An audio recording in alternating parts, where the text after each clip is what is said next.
Hello hi welcome to all. എല്ലാവരും സുഖമായി safe ആയിരിക്കുന്നെന്ന് വിശ്വസിക്കുന്നു. നമ്മളിപ്പോൾ നോക്കുന്നത് നിങ്ങളുടെ പേഴ്സൻ്റെ കറണ്ട് ഫീലിങ്സ് ആണ്. ഇതൊരു ജനറൽ റീഡിംഗ് ആണ്. സോ നിങ്ങൾക്ക് റെസനേറ്റ് ആവുന്നത് മാത്രം എടുക്കുക, അല്ലാത്ത കാര്യങ്ങളൊക്കെ വിട്ട് കളയുക. നെഗറ്റീവിനെ ജീവിതത്തിലേക്ക് അട്രാക്ട് ചെയ്യാതിരിക്കുക. ടൈംലെസ് ആയതുകൊണ്ട് ഈ റീഡിംഗ് നിങ്ങളുടെ മുന്നിലേക്ക് എപ്പോൾ വരുന്നോ അപ്പോൾ മുതൽ നിങ്ങൾക്ക് ഇത് റെസനേറ്റ് ആയി തുടങ്ങുന്നതായിരിക്കും. ഓർത്ത് വെക്കുക, ഇതൊരു കളക്റ്റീവ് ആൻഡ് ടൈംലെസ് റീഡിംഗ് ആണ്. പേഴ്സണൽ റീഡിംഗ് ആവശ്യമുള്ളവർക്ക് എൻ്റെ വാട്സപ്പ് നമ്പറിൽ കോൺടാക്ട് ചെയ്യാവുന്നതാണ്. അപ്പോൾ നമുക്ക് നേരെ റീഡിങ്ങിലേക്ക് പോവാം. വളരെ പോസിറ്റീവായിട്ട് തിങ്ക് ചെയ്യുക. നിങ്ങളുടെ പേഴ്സണൽ നെയിം മനസ്സിലേക്ക് റിപ്പീറ്റ്ലി കൊണ്ടുവരിക. അവരുടെ കൂടെ സ്പെൻഡ് ചെയ്തിട്ടുള്ള നല്ല നല്ല മൊമെൻറ്റ്സ് നിങ്ങൾ മനസ്സിലേക്ക് കൊണ്ടുവരിക. ഇവിടെ പേജ് ഓഫ് പെൻഡക്കിൾ ആണ് ഫസ്റ്റ് തന്നെ കിട്ടിയിട്ടുള്ള ഒരു കാർഡ് എന്ന് പറയുന്നത്. ഇത് നിങ്ങളെ കമ്മ്യൂണിക്കേറ്റ് ചെയ്യാൻ ആഗ്രഹിക്കുന്ന ഒരു പേഴ്സൻ്റെ എനർജിയാണ്.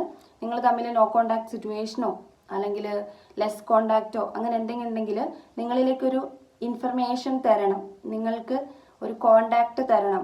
മെസ്സേജ് ആയിരിക്കും, കോളായിരിക്കും. ഇപ്പം നിങ്ങളോട് ഓവറായിട്ട് കുറേ നേരം സംസാരിച്ചുകൊണ്ടിരിക്കാത്ത ഒരാളാണ്, അധികം ടൈം തരാത്ത ഒരാളാണെങ്കിൽ ആ സമയം നിങ്ങൾക്ക് തരണം എന്നുള്ള രീതിയിൽ അവർ ആഗ്രഹിക്കുന്നതാണിത്.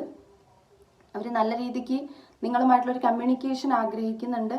ബ്ലോക്ക് അടിക്കാൻ വേണ്ടിയിട്ട്, അല്ലെങ്കിൽ ബ്ലോക്ക് മേ ബി നിങ്ങൾക്കത് എക്സ്പീരിയൻസ് ചെയ്തിട്ടുണ്ടാവും, ബ്ലോക്ക് അടിച്ചിട്ടുണ്ടാവുമായിരിക്കും. അപ്പം നിങ്ങളുമായിട്ടുള്ള ഒരു കമ്മ്യൂണിക്കേഷൻ, കുറേ നേരം ഇരുന്ന് സംസാരിക്കുക അല്ലെങ്കിൽ കുറേ നേരം ചാറ്റ് ചെയ്യുക എന്നൊക്കെയുള്ള ഒരു എനർജിയാണിത്.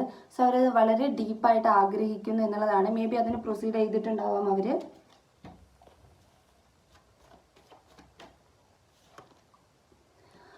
ടു ഓഫ് പെൻഡക്കിൾ ആണ്. ഇവർക്കൊരു കൺഫ്യൂഷൻ, സ്റ്റിൽ ഒരു കൺഫ്യൂഷൻ ഉണ്ടായിരുന്നു. ഇപ്പം അവർക്ക് ആ കൺഫ്യൂഷൻ മാറി വരികയാണ്. പക്ഷെങ്കിൽ മാറി വരുമ്പോഴും അവർക്ക് ബാലൻസ് കിട്ടുന്നില്ല. ഓക്കെ, നിങ്ങളിൽ ഒരു പൂർണ്ണമായിട്ടും നിങ്ങളിൽ നിൽക്കാനുള്ളൊരു ബാലൻസ് അവർക്ക് കിട്ടുന്നില്ല. ഇത് സിറ്റുവേഷനായിട്ട് കാണിച്ചു തരുന്നതാണ്. മനസ്സിലുള്ളൊരു കൺഫ്യൂഷനാണ്. അതേപോലെ തന്നെ ഇവർക്ക് നിങ്ങളെ കോണ്ടാക്ട് ചെയ്യണം അല്ലെങ്കിൽ ബ്ലോക്ക് അഴിക്കണം അല്ലെങ്കിൽ മെസ്സേജ് ചെയ്യണം എന്നൊരു തോട്ട് വരുമ്പോൾ പോലും അവരതിന് തയ്യാറാവാത്തത് അവരുടെ ഉള്ളിൽ ഞാൻ ചെയ്യണോ, ഞാൻ ബ്ലോക്ക് അഴിക്കണോ, അല്ലെങ്കിൽ ഞാൻ മെസ്സേജ് അയച്ചു നോക്കണോ എന്നൊക്കെയുള്ള ഒരു കൺഫ്യൂഷനാണ്. അപ്പം മേ ബി നിങ്ങൾ നോ കോണ്ടാക്ട് പോലെ നിൽക്കുന്നുണ്ടാവുമായിരിക്കും. ആ പേഴ്സൺ ആക്ഷൻ എടുക്കണമെന്ന് വിചാരിക്കുമ്പോഴും ആക്ഷൻ എടുക്കാതെ അവരെ പിടിച്ചു നിർത്തുകയാണ്. ഓക്കെ, നല്ല രീതിക്ക് തന്നെ അവർക്ക് ആഗ്രഹമുണ്ട് കോണ്ടാക്ട് ചെയ്യാന്നുള്ളത്. പക്ഷെ അതിനെ അവർ തന്നെ സ്റ്റോപ്പ് ചെയ്ത്, മീൻസ് അവർക്ക് കൺഫ്യൂഷൻ വരുമ്പം ഇങ്ങനെ ചെയ്യണോ ചെയ്യണ്ടേ എന്നുള്ളൊരു തോട്ട് വരികയാണ്. ടു ഓഫ് വൺസ് ആണ്. നിങ്ങൾ കുറേ നാളായിട്ട് കണ്ടിട്ട് കുറേ നാളായിട്ട്, അല്ലെങ്കിൽ നിങ്ങൾ ഒരു കോണ്ടാക്റ്റിലേക്ക് വന്നിട്ട് കുറേ നാളായിട്ടുണ്ടെങ്കിൽ അങ്ങനെ വരണമെന്ന് അവർ ആഗ്രഹിക്കുകയാണ്. അതായത് ലോങ് ഡിസ്റ്റൻസോ അല്ലെങ്കിൽ നിങ്ങൾ കണ്ടിട്ട് കുറേ ലോങ് ഡിസ്റ്റൻസോ അങ്ങനെ എന്തെങ്കിലുമൊക്കെ ആണെങ്കിൽ ഒരു കമ്മിറ്റ്മെൻറ്റ് തരിക, അല്ലെങ്കിൽ നിങ്ങളെ മീറ്റ് ചെയ്യാൻ വേണ്ടിയിട്ട് വരിക, നിങ്ങൾക്കൊരു സർപ്രൈസ് തരിക എന്നൊക്കെയുള്ളതാണ്. മേ ബി നിങ്ങളുടെ പേഴ്സൺ അബ്രോഡ് ആയിരിക്കും, നിങ്ങൾ രണ്ടുപേരും ലോങ് ഡിസ്റ്റൻസ് ആയിരിക്കും, അടുത്തടുത്തുള്ളവരായിരിക്കില്ലായിരിക്കാം. അപ്പം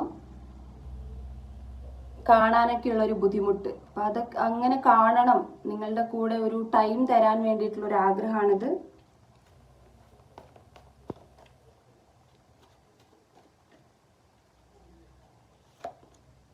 ഹെർമിറ്റ് കാർഡാണ്. ഒറ്റപ്പെട്ടൊരവസ്ഥ അവർക്ക് ഫീൽ ചെയ്യുന്നുണ്ട്. അവർ ഒറ്റപ്പെട്ട് നിൽക്കുമ്പോഴും പൂർണ്ണമായിട്ടും അവരെ തന്നെ മനസ്സിലാക്കാൻ വേണ്ടി ശ്രമിക്കുകയാണ് ഈ ഒരു ടൈമിൽ. അതായത് അവർക്ക് ഇപ്പം ഫീൽ ചെയ്യുന്ന ഒരു കാര്യം എന്ന് വെച്ചിട്ടുണ്ടെങ്കിൽ താൻ ഒറ്റപ്പെട്ടാണ് നിൽക്കുന്നത്. മേ ബി നിങ്ങൾ കൂടെ ഇല്ലായിരിക്കും, അപ്പം അതുകൊണ്ടായിരിക്കും അവർക്ക് അങ്ങനെ ഒരു ഫീല് വരുന്നത്.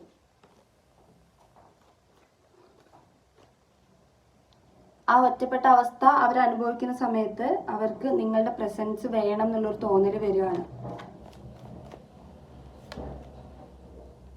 7 ഓഫ് സോർട്സ് ആണിത്. ഒരു കമ്മ്യൂണിക്കേഷൻ കാർഡാണ്. നമ്മൾ നേരത്തെ പറഞ്ഞിരുന്നു നിങ്ങളെ കമ്മ്യൂണിക്കേറ്റ്. ഐ തിങ്ക് എനിക്ക് തോന്നുന്നു ഈ പേഴ്സൺ നിങ്ങളടുത്ത് ഒരുപാട് സംസാരിക്കാൻ ആഗ്രഹിക്കുന്നുണ്ട്, ഒരുപാട് നേരം ഇരുന്ന് സംസാരിക്കാൻ വേണ്ടിയിട്ട് ആഗ്രഹിക്കുന്നുണ്ട്. അതാണ് നമുക്ക് ഫസ്റ്റും ഒരു കമ്മ്യൂണിക്കേഷൻ കാർഡ് കിട്ടിയത്. അതൊരു ബ്ലോക്ക് കഴിക്കണ ഒരു കാർഡാണ്. ആൻഡ് അഗെയിൻ നമുക്ക് ഒരു പ്രോപ്പർ കമ്മ്യൂണിക്കേഷൻ്റെ ആണ്, കുറേ ലോങ് ടേം നിൽക്കുന്ന ഒരു കമ്മ്യൂണിക്കേഷൻ്റെ ഒരു കാർഡാണിത്. ഓക്കെ, നിങ്ങളുടെ പേഴ്സൻ്റെ ഫീലിങ്സ് ആണ്. 5 ഓഫ് സോർട്സ് ആണ്. മേ ബി നിങ്ങൾ എക്സ്ട്രാ മാരിറ്റൽ റിലേഷൻഷിപ്പ് ആയിരിക്കാം. നിങ്ങളുടെ രണ്ടുപേരുടെ ലൈഫിൽ ചിലപ്പം ഇമ്പോർട്ടൻ്റ് ആയിട്ടുള്ള ആളുകൾ ഉണ്ടാവുമായിരിക്കും. നിങ്ങളുടെ ലൈഫിലായിരിക്കും അല്ലെങ്കിൽ ആ പേഴ്സൻ്റെ ലൈഫിലായിരിക്കും. അങ്ങനെ എന്താണെങ്കിലും ഇവര് നിങ്ങളെ മൂന്നാമതൊരാളായിട്ടാണ് വെച്ചിട്ടുണ്ടാവുക. പക്ഷെ അങ്ങനെ വെച്ചെങ്കിൽ പോലും അത് ആ ഒരു ഫസ്റ്റത്തെ മീൻസ് അവർക്ക് ഇതൊരു തേർഡ് പാർട്ടീനെ പോലെ നിൽക്കുന്നതാണ്, അല്ലെങ്കിൽ മൂന്നാമത് കയറി വന്നതാണ്, ഇതൊരു എക്സ്ട്രാ മരീറ്റൽ റിലേഷൻഷിപ്പ് ആണെന്നുള്ളൊരു അങ്ങനെ ഒരു തോന്നൽ അവർക്ക് തോന്നുന്നില്ല. ബിക്കോസ് നിങ്ങൾക്ക് വേണ്ടിയിട്ട് ഒരു പൊസിഷൻ അവർ കൊടുത്തേക്കാണ്. അതായത് ഏറ്റവും ഇമ്പോർട്ടൻ്റ് ആയിട്ടാണ് അവർക്ക് ഫീൽ ചെയ്യുന്നത്. കൂടെ ഉള്ളതിനേക്കാൾ കൂടുതൽ ഇമ്പോർട്ടൻ്റ് ആണ് നിങ്ങളിലൂടെ അവർക്ക് ഫീൽ ചെയ്യുന്നത്, അല്ലെങ്കിൽ നിങ്ങൾക്ക് ആ ഒരു സ്ഥാനമാണ് അവർ തരുന്നത്. ക്യൂൻ ഓഫ് പെൻഡക്കിൾ ആണ് പിന്നെ കിട്ടിയിട്ടുള്ളത്. നിങ്ങളെ കുറിച്ചിട്ട് അവർക്ക് ചിന്തിക്കുമ്പം നിങ്ങളിപ്പം സ്വന്തം കാര്യം നോക്കി എല്ലാ കാര്യങ്ങളും സ്വന്തം അക്സെപ്റ്റ് ചെയ്ത് ഡിപ്പെൻഡ് ചെയ്യാതെ സ്വന്തം ഡിപ്പെൻഡ് ചെയ്ത് നിൽക്കുന്നതായിട്ട് അവർക്ക് ഫീൽ ചെയ്യുന്നുണ്ട്. മേ ബി നിങ്ങൾ അങ്ങനെ ആയിട്ടുണ്ടാകാം. ഓക്കെ, ഇപ്പം എല്ലാം ഓക്കെ ആയി, എല്ലാം അഡ്ജസ്റ്റ് ചെയ്ത് എല്ലാ ഫീലിങ്സും ഉള്ളിൽ ഒതുക്കി നിങ്ങൾ ഇരിക്കുകയാണെന്ന് അവർ തോട്ട് ചെയ്യുന്നുണ്ട്. അതേപോലെ തന്നെ ഈ പേഴ്സണും ഇപ്പം ഈ എനർജിയിൽ തന്നെയാണുള്ളത്. സ്വന്തം കാര്യം നോക്കുന്നു, എന്താണോ താൻ ചെയ്യേണ്ടത്, ഇപ്പോൾ പാരൻസിന് വേണ്ടിയിട്ട് അല്ലെങ്കിൽ വീട്ടിലുള്ളവർക്ക് വേണ്ടിയിട്ട് ഇമ്പോർട്ടൻ്റ് ആയിട്ടുള്ള ആളുകൾക്ക് വേണ്ടിയിട്ട് എന്താണോ ചെയ്യേണ്ട ആ ഒരു റെസ്പോൺസിബിലിറ്റി അത് ഭംഗിയായി നോക്കിക്കൊണ്ട് തൻ്റെ ഒരു ഫ്രീഡം അല്ലെങ്കിൽ തൻ്റെ പ്രൈവസി എന്താണോ അതിൽ നിൽക്കുന്ന ഒരാൾ. സെയിം എനർജി നിങ്ങൾ രണ്ടുപേർക്കും ഉണ്ടാവുമായിരിക്കും. സൺ കാർഡാണ്, ഒരു റിയൂണിയൻ കാർഡാണിത്. അവരുടെ ഫീലിങ്സിൽ നിങ്ങളുടെ പ്രസൻസ് ആൻഡ് അതേപോലെ തന്നെ ഒരു മിസ്സിങ് എനർജിയാണ്, നിങ്ങളെ വേണം എന്നുള്ളൊരു തോട്ട്. ഓക്കെ, അതായത് ഒരു റിയൂണിയൻ പോസിബിലിറ്റി, നിങ്ങളുടെ റിലേഷൻഷിപ്പിലേക്ക് അഗെയിൻ ഒരു വെളിച്ചം കൊണ്ടുവരിക, അത് പഴയ രീതിയിൽ അതിനെ എടുക്കുക, ഓപ്പറേറ്റ് ചെയ്ത് ഫുള്ളായിട്ടും പഴയ രീതിയിൽ അതിനെ ഇങ്ങനെ ബിൽഡ് ചെയ്തെടുക്കുക. ഓക്കെ, ഒരു ലൈറ്റ് ആക്കുക, നിങ്ങളുടെ റിലേഷൻഷിപ്പിനെ തിളങ്ങുന്ന റിലേഷൻഷിപ്പ് ആക്കിയെടുക്കുക. ക്യൂൻ ഓഫ് സോർട്സ് ആണ്, ഒരു ജസ്റ്റിസ് കാർഡാണ്. നിങ്ങൾക്കൊരു ജസ്റ്റിസ് തരണം എന്ന് ഈ വ്യക്തി ആഗ്രഹിക്കുന്നുണ്ട്. ബിക്കോസ് ഇത്ര നാളും നിങ്ങളെ കൺഫ്യൂഷൻ അടിപ്പിച്ചിട്ടുണ്ടാകും, നിങ്ങൾക്ക് ക്ലാരിറ്റി തന്നിട്ടില്ലായിരിക്കും, നിങ്ങൾക്ക് ഈ പേഴ്സൺ കാരണം ഒരുപാട് വേദനകളൊക്കെ ഉണ്ടായിട്ടുണ്ടാവും. അപ്പം അതൊക്കെ തിരുത്തി ഒരു ജസ്റ്റിസ് നിങ്ങൾക്ക് തരാൻ വേണ്ടിയിട്ട് അവർ ആഗ്രഹിക്കുന്നുണ്ട്. 7 ഓഫ് കപ്സ് ആണ്. നിങ്ങളോടുള്ള എല്ലാ റെസ്പോൺസിബിലിറ്റിയും ഈ വ്യക്തി ചെയ്തു തീർക്കാൻ ആഗ്രഹിക്കുന്നുണ്ട്. മീൻസ് നിങ്ങൾക്ക് തന്ന വാക്കുകളായിരിക്കും, അല്ലെങ്കിൽ നിങ്ങളെ കൂടെ കൂട്ടുന്നതായിരിക്കും. അങ്ങനെ നിങ്ങൾക്ക് തന്നിട്ടുള്ള എല്ലാ കാര്യങ്ങളും അവർ തീർക്കണം, അല്ലെങ്കിൽ അത് അവർക്ക് ഏറ്റെടുക്കാൻ അവർ തയ്യാറാണ്. അപ്പം അതൊക്കെ അവരുടെ തോട്ട്സിലുണ്ട്. അപ്പം നിങ്ങളോടുള്ള ഒരു ഫീലിങ്സ് എന്താണ് എന്ന് നോക്കുന്ന സമയത്ത് സ്നേഹമാണ്. ഇപ്പം അവർക്ക് കറൻ്റ്ലി ഉള്ള ഒരു ഫീലിങ്സ് ആണ്, അവർക്ക് ഒരുപാട് സ്നേഹമാണ്. ഇത് എംബ്രസ് കാർഡാണ് വന്നിട്ടുള്ളത്. സ്നേഹം എന്ന് പറയുമ്പം അവർക്ക് നിങ്ങളെ പ്രസൻസ് ആണ് അവർ ആഗ്രഹിക്കുന്നത്. ഓക്കെ, മേ ബി നിങ്ങൾ ഒരുപാട് കെയർ ചെയ്തിട്ടുണ്ടാവും, ഈ പേഴ്സണെ കൂടെ നിന്ന് സപ്പോർട്ട് ചെയ്തിട്ട് ഒരുപാട് കാര്യങ്ങൾ പറഞ്ഞു കൊടുത്തിട്ടുണ്ടാകും, അവർ ഫിനാൻഷ്യലി ഹെൽപ്പ് ചെയ്തിട്ടുണ്ടാവുമായിരിക്കും.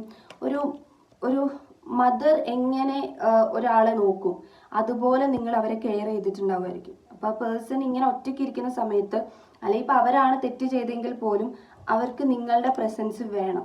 അവരെവിടെയൊക്കെ സക്സസ് കിട്ടുമ്പോഴും, ഫിനാൻഷ്യലി ആയിക്കോട്ടെ, അവരുടെ ബിസിനസ്സിൽ അവർ വലിയൊരു പൊസിഷനിൽ എത്തുന്നതായിക്കോട്ടെ, അവർക്ക് അവിടെയൊക്കെ അവർ പെട്ടെന്ന് അതിലൊരു സന്തോഷം വരുമ്പോൾ അവരൊരു സ്മൈൽ കൊടുക്കുകയാണെങ്കിലും അതിൽ പെട്ടെന്ന് അത് ഓടി വന്ന് പറയാൻ തോന്നുന്നത് നിങ്ങളുടെ അടുത്തായിരിക്കും. ബിക്കോസ് അതിൽ നിങ്ങളുടെ കയ്യൊപ്പ് ഉണ്ടാവുമായിരിക്കും. ഓക്കെ, അപ്പം എല്ലാം ഷെയർ ചെയ്യാൻ ആഗ്രഹിക്കുന്ന അവർ നിങ്ങളിലേക്ക് തന്നെയാണ്. അതിന് വേണ്ടിയിട്ട് അവർ ഫാസ്റ്റായിട്ട് തിങ്ക് ചെയ്യുന്നുണ്ട്, എന്ത് ചെയ്യണം ഏത് ചെയ്യണം എന്നൊക്കെയുള്ള രീതിയിൽ ഫാസ്റ്റായിട്ട് തിങ്ക് ചെയ്യുന്നുണ്ട്. കമ്മ്യൂണിക്കേഷൻ എന്തായാലും നിങ്ങൾക്കിവിടെ വരും എന്നുള്ളത് കാണുന്നുണ്ട്. ഇപ്പം നിങ്ങൾ കുറേ നാളായിട്ട് കമ്മ്യൂണിക്കേറ്റ് ഇല്ലാത്ത ആളുകളൊക്കെ ആണെങ്കിൽ കേട്ടോ. അപ്പം നിങ്ങളുടെ പേഴ്സൻ്റെ കറൻറ്റ് ഫീലിങ്സ് ഇവിടെ ഇങ്ങനെയാണ് കാണുന്നത്. നിങ്ങൾക്ക് റീഡിങ് ഇഷ്ടമായിട്ടുണ്ടെങ്കിൽ, റീഡിങ് റെസനേറ്റ് ആയിട്ട് തോന്നുന്നുണ്ടെങ്കിൽ ഉറപ്പായിട്ടും ലൈക്ക് ചെയ്യുക, കമൻറ്റ് ചെയ്യുക.